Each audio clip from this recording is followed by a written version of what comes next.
All right, Algebra 2, here's our rational functions test review. What I'm going to do is there are about 20 questions for us to do here. I'm going to do one from each section, one or two from each section, just depending on what the questions are. And then I'll upload the rest of the questions as a picture. And then I'll be on for Zoom during your class to see if you have any questions. All right, so let's start with this one. I'm going to look at number 3 because it's our most involved here. Really quickly before we get started, number 15 through 22, go ahead and cross those out. We're not going to do those as our review. Those are not on your test, so don't worry about those. All right, number 3. Do these in your math journal if you want to. I'm going to start by factoring this, so it's x times x plus 4. And then determine what my common denominator is. Looks like my common denominator is x times x plus 4. So I'm going to multiply by what it needs. This needs the whole thing, and this just needs an x. So I'm going to multiply my denominator. The first one doesn't need anything. So I have 3 plus 2 times x plus 4 equals 1x. Let's go ahead and simplify this a little bit as we distribute. So we have 3 plus 2x squared, and 2x times 4 is 8x equals 1x. Anytime you see an x squared and an x, we want to make sure that everything gets on the same side and we factor. So we're going to do that next. So we have 2x squared, subtract that x there, and we get plus 7x plus 3 equals 0. I like to do multiplying a times c and split the middle term, so this is a 6. So I want what multiplies to get 6 and adds to get 7. Looks like we're going to do a 6 and a 1. Sounds pretty good, doesn't it? Plus 3 equals 0. Group our first two, group our last two, and factor out. I can factor out a 2x, so we have an x plus 3 here. Factor out just a 1 here, we have an x plus 3 again. So my factored form is 2x plus 1 and x plus 3. Zero product property says that I can set these equal to 0 on their own and solve. I didn't really give myself enough room, did I? So x equals -1/2 and x equals -3 there. Always smart to check your answers here in Desmos. I'm going to let you go ahead and check that one just to make sure those are your intersection points. Well, let's go ahead and do it together since we're only doing one.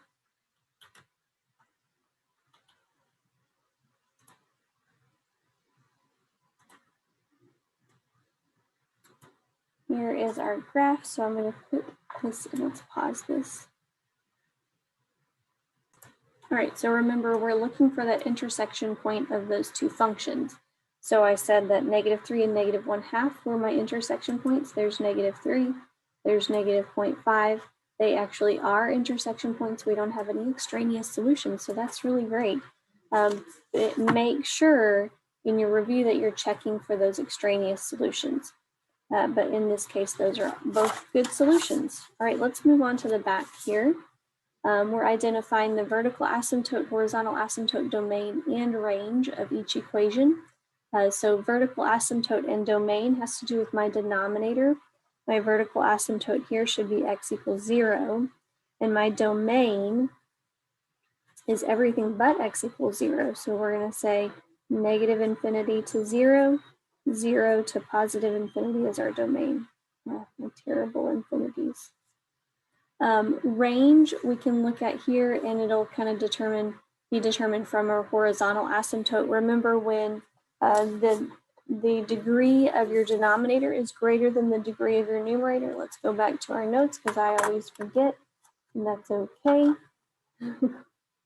Degree of your denominator is greater than the degree of your numerator. Your horizontal asymptote is at 0. So that will affect our range, right? Our possible y values. So y equals 0 is our horizontal asymptote. So our range, just like our domain, -infinity to 0 and 0 to positive infinity. Let's do another one here. I might need some extra room. So we're going to look at number 8 next. Put it on our page here. We got to simplify. We have f of x equals 6x minus 1 divided by 3x plus 6. By the way, I really am enjoying watching your tutorial videos. You guys are spot on. I love it. Let's reduce this 3x plus 2 here. So in order to find domain, I'm going to set those equal to 0. 3 equals 0, x plus 2 equals 0.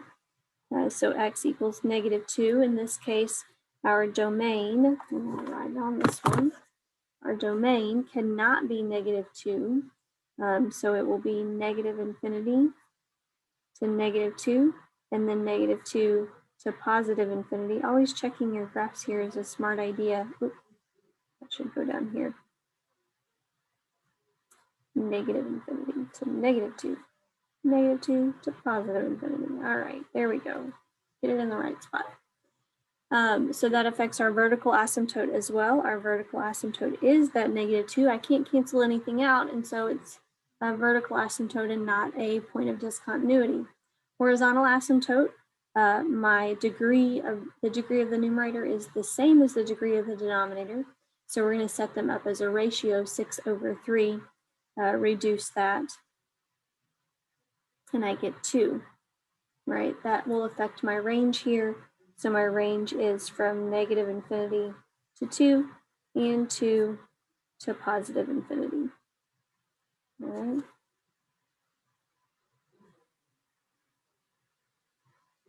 There's no function on 9 and 10. That is supposed to be from 5, 6, 7, and 8. I don't know.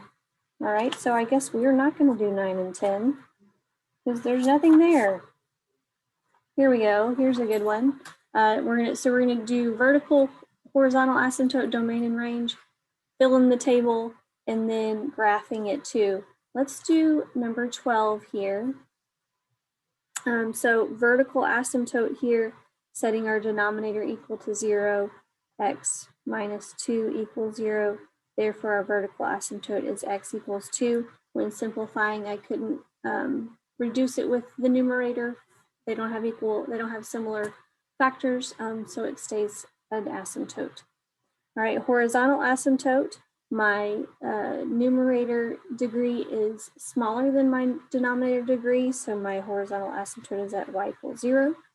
Domain is that 2, so it's going to be -infinity to 2. And 2, there's not enough room to write it all together. Range has to do with my horizontal asymptote, so it's at 0.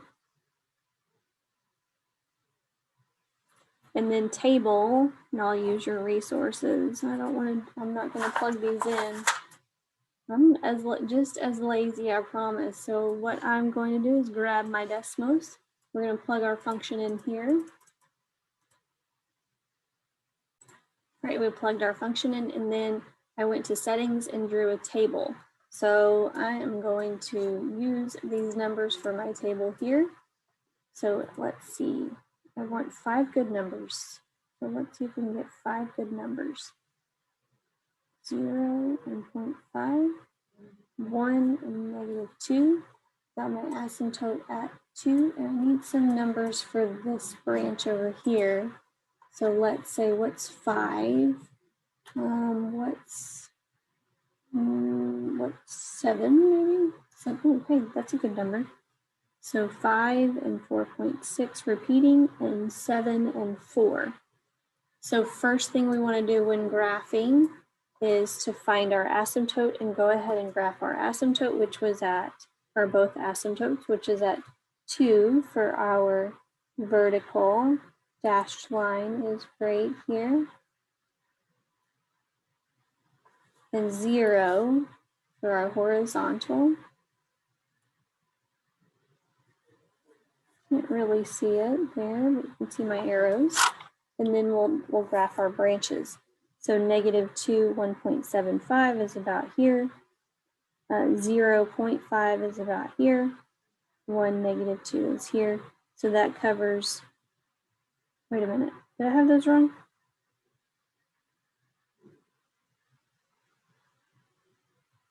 Is it, oh, it's 0 plus 3. Oh, I have to add this 3 on the, oh, booger. Yeah, it's 0 plus 3. So I did that wrong. Our horizontal asymptote here is this 0, and then we have to add our 3 here. Oh, I forgot to tell you guys that. We haven't seen any of those yet. My apologies. Those will not be on the test. Ones like that will not be on the test, y'all. So if you have a horizontal asymptote and they're the same, don't forget to add this one out here, because it's supposed to be part of it. Blah. Okay, and then my next branch is going to be over here. So we'll plot those 5 and 4.6, 4.6, and 7 and 4. Totally forgot about that, but you won't see any of those on the test. Promise, promise. All right, so that was 12. Let's look and see. I don't have any more like that. I just happened to choose like the ugliest one. All right, let's look at 14 and we'll do one more. These, you will see these on the test. So let's do this one together. We'll go ahead and simplify, factor out. So we have x minus 3 and x plus 3. And then in the denominator, what multiplies to get 15 and adds to get 8? I'm going to say 5 and 3. That seems like a good choice. Looks like we can simplify here. So guess what? We have a hole, don't we? We have a point of discontinuity at x equals -3. So in our vertical asymptote, let's go ahead and put it there. POD is at x equals -3. Your vertical asymptote here is that x plus 5 equals 0. So x equals -5. That's our vertical asymptote. Horizontal asymptote, our degrees are equal here. So looking back at my notes, what does that mean? If my degrees are equal, then my horizontal asymptote is at the ratio of the coefficients, meaning it is at y equals 1. Y'all, oh man, I'm struggling today, apparently. All right, so my domain is gonna have to do with my vertical asymptote and point of discontinuity. Please keep that in mind. So I have -infinity to -5, right? Doesn't include that. -5 to -3, and -3 to positive infinity. You do have one of these on your test, so know that your holes and your vertical asymptotes has to do with your domain. Range has to do with my horizontal asymptote, so -infinity to 1, and then 1 to positive infinity. Table, draw that table. Let's go ahead and get this going on our graph in Desmos. All right, we got a good table going here, except it's only plotting this branch. So I want to make sure that I plot this branch too. So let's put in like -6. Let's see what that is. That's 9, -8, and -9. So it'll fit in our graph. Those are pretty good numbers. So we'll write down -1 and -1, 0, -0.6. Let's see what 2 is, -1.14, -6 and 9, and -9 and 3. Those look like pretty good numbers. All right, what do we do first? We graph our asymptotes first. Don't forget that at x equals -3, we have an undefined, right? So we need to make sure to plot that. So we have x equals -5, that's this one.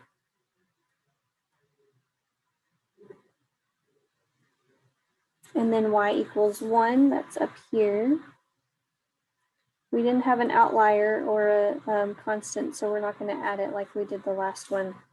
You will not see one of those on the test, I promise. Okay, so let's do our table. -1, 1. -1, -1.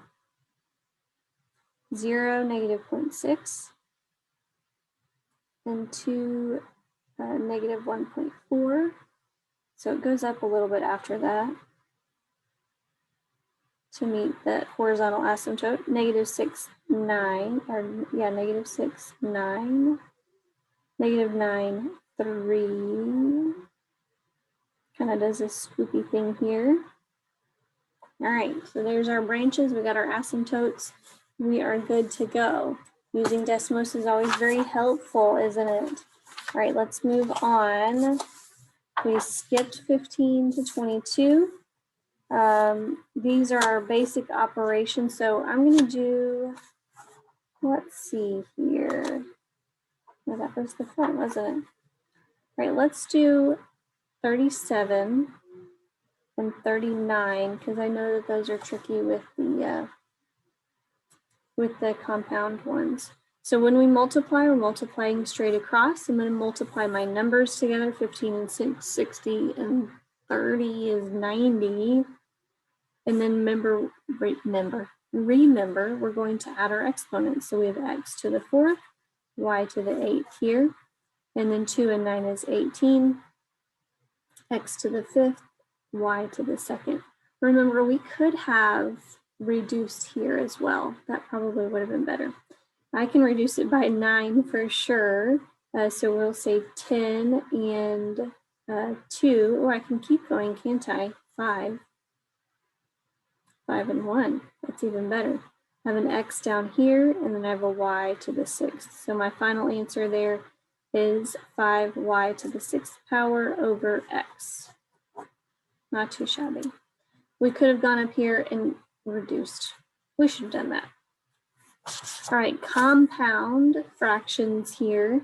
I'm going to rewrite this as a division problem. Plus 5x minus 24. And remember, when we're dividing, we're going to flip our second fraction and multiply. So we'll do this. Now let's go ahead and factor.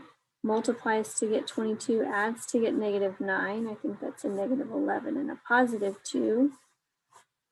And then multiplies to get 24, adds to get 5. I'm going to say that's a positive 8 and a negative 3. You guys are pretty good about factoring already.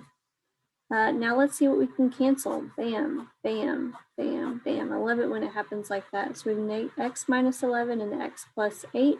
Looks like that's going to be our final answer. All right, I think, let's see. Let's go ahead and add a couple.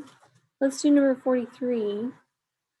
So first thing we want to do is factor so we can figure out what our common denominator is going to be.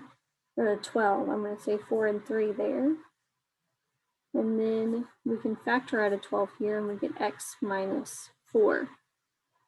So my common denominator, if we think about this, I have 12 and x minus 4. In the first one, I have x minus 4 and x plus 3. So it's going to be all of them. You can barely see that. So it's going to be 12, x minus 4, bring it down, right? And x plus 3. That's your common denominator there. So we'll multiply by what we need. The first one needs a 12, and the second one needs an x plus 3, right? So let's go ahead and multiply these. 12x, distribute your 5, 5x plus 15, common our like terms, collect our like terms, we get 17x plus 15, and that is our operation. So that should conclude our review for the day. Good luck on your test.